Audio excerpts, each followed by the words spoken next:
760KFMB.com. A special hearty hello to family members who decided to go to, what is it, Build-A-Bear? I've been in Build-A-Bear a couple times with little ones. Fun place. But they got a PR problem. After what seemed like a good idea on paper, the Pay Your Age promotion, which was outlandishly, just outrageously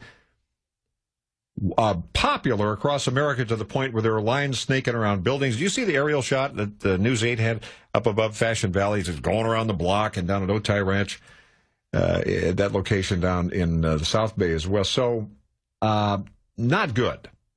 And I know the CEO was making the rounds. I think I saw her on NBC this morning on the Today Show. Well, here's the story. Then we'll talk to somebody who actually knows about crisis management, because this keeps happening. Like, well, they could have done this, could have done that. You know, United Airlines with their series of miscues. There are a lot of lessons in this for everyone here and how you handle the customer base and a crisis. Here's the story. Heather Hope in News 8. Waiting for hours and hours at this Otay Ranch Town Center Build-A-Bear workshop for Pay Your Age Day. We've been open since 9 o'clock. When I got here at 7:30, they were already in line. Customers kept coming, so much so that lengthy lines wrapped around the Build-A-Bear stores at Fashion Valley Mall and Otay Ranch and across the country. Yep, the line's way down there. The store posted this sign saying the Pay Your Age Day line is closed due to capacity. We sincerely apologize for the inconvenience. Employees handed out $15 coupons. Some of the people up there have got the coupon, and the reason why is because they're going to chance it to get the bear. After coming at 8 a.m. and leaving 6 hours later. And we got a bear. 6-year-old Valentina was exhausted. So crowded. We thought we were going to be, like, early. Her mother paid the price of her 2 children's ages. $6, she's 6, and $3. Each customizable bear came with a birth certificate, like this multi-bright bear named Connie for Alessandra. And it makes puppy noise. Some waited with food and drinks and strategy. We did not expect such a long line, but we're very appreciative of the mall. They gave us Gatorade, they gave us soda, they gave us water. Eddie Munoz didn't mind waiting with his family, even on his birthday in the hot sun. We just had some water and tried to stay underneath some shade as much as we could. And despite the long wait, many said it was well worth it. You are my bestie. Is anybody lawyered up on that yet? Got a lawyer, and just because you get dehydrated and all that, it's probably going to happen. It's Heather Hope in News 8 with that. So this is a Build-A-Bear PR mess that still reverberates today as they try to clean that up. Chrysta Castañeda is with us. She's a communicator and litigator in Dallas, and a new friend of mine. After we were out at Boone Pickens, what do we call that? Spring forced alliance camp or something. We got together because you're on the other side of the political aisle. I'm on this side, and now we're great friends. So there. Yes. And please, I don't want to be on the other end if you're suing. If you're litigating, I don't want to be on the other end because you would win. So what you deal with this on the communication side, Chrysta, a lot in understanding crisis management. What worked, what didn't? Because this just keeps happening, it seems, where people think this would be a great marketing idea, and then they underestimate the fact that in the case of Build-A-Bear, those things aren't cheap. You know, if you're going to get them for $9, people are going to come out of the woodwork. True. And so they had a huge, enormous response. And frankly, all of these crises hinge from one thing, and that's the failure to plan.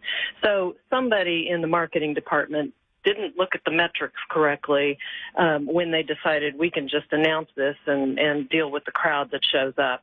And that's really failure number one. Failure number two is you got to have in place the right response mechanism fast enough to respond to the crisis when it happens. Now, they did the right things. So they turned people away when it started to become unsafe, and they gave out coupons, but there were still people standing in line for hours and hours and hours, so perhaps they didn't respond quickly enough. CEO has apologized. That's all good. The stock is up 8%, so maybe this isn't such a huge PR catastrophe as like the airline catastrophe. That sounds like that sounds like the Trumpian kind of thing. Go over to NATO and be bull in a china shop, and then things work out a little better. I hope this isn't where we're going now with chaos, even at Build-A-Bear, where it suddenly works. But there were, I know one piece you have over on your Twitter feed at Law Chrysta, that there were 5-hour lines and fights. So there were some fights. So some of them are going to get attorneys. Maybe they already have. So I mean, this isn't necessarily over, is it? Well, it's not necessarily over. Clearly there were distraught parents because their children are distraught. The parents are upset. The kids get over it fast. The adults may hold a grudge, but the truth is, at the end of the day, there's a supply of 4 to 12-year-olds who want these bears, and there's more 4 to 12-year-olds coming through the pike that are going to want these bears as well. So I don't think this is an ongoing reputational crisis like the ones we see on the airlines. I do think it's something that they're going to have to figure out a good way to mitigate. And, maybe there's going to be some lawsuits. I don't know how significant the damages would be. Yeah. Chrysta Castañeda with us from Texas. She's a communicator and litigator, and sometimes litigator, then a communicator, but you're in this all the time. So if you're doing a book of some of the worst PR disasters, corporate disasters in the last couple of years, I got to imagine the United Airlines series of things has got to be right at the top there, starting with the famous incident of the guy being dragged down the aisle. He made some money out of that, right? So is that the top?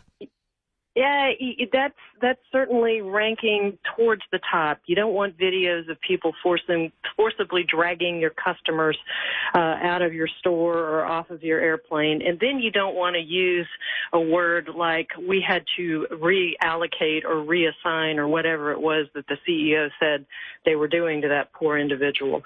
So that ranks near the top because not only was the problem a real reputational problem in that you might get forcibly dragged off a United Airlines flight, but then they were tone deaf in the way that they dealt with the aftermath. At least here in the Build-A-Bear context, it seems like they're dealing with it appropriately with the CEO going on the Today Show and saying, we're sorry, we apologize. So, and again, the product hasn't been impaired. You're not worried that you're going to get a bear or a stuffed animal that's of lesser quality. That's coming from overseas, stuffed with lead or something like that. Just hypothetically speaking. I think the point is, Mark, they get to go in and stuff the bears themselves so they can see, what the polyurethane or whatever it is. Yes, you know what you're stuffing, with what you're stuffing, yes, whenever. Yeah. Yeah. So is there any way for any company to protect in this high-tech age where everybody's a camera person? Everybody has video. It's all there. And then there's security cams, everything else. Is there any way to fully, marketing-wise, bulletproof a company from disasters? I mean, you got to respond quickly if something happens in the crisis management, get everybody on the same page. That's essential. But there's no way to say, well, we are perfect and we will never have that happen here because we're so good at it in XYZ company. You're right. No, there is no way to do that. Every single company, though, can plan ahead. Whatever the risk is going to be for your particular company. If you're a pizza store, planning for robberies and things like that, or pizza ingredients that go bad, you can take a look at your business and you can plan for the top 10 disasters. And Build-A-Bear, frankly, this would probably be one of its top 10 that they should have prepared for, which is marketing campaigns gone awry. I mean, it's not that hard to do. Companies just need to sit down and do it. But nobody's perfect, and you can't prevent everything that might happen. Well, Chrysta, I appreciate the insight because you are, I think, the smartest person I know when it comes to this sort of thing and the whole crisis management deal. So are you suing anybody we should know about today, by the way, on your litigation side? I know you won't talk. But I can't talk about it right now. Of course you can. I just thought once I'd get you to go, yeah, and here's the thing, and then... All right. It was fun to try. All right, have a great weekend. Thanks, Chrysta. Appreciate it. Always good to talk to you, Mark. Bye. Chrysta Castañeda.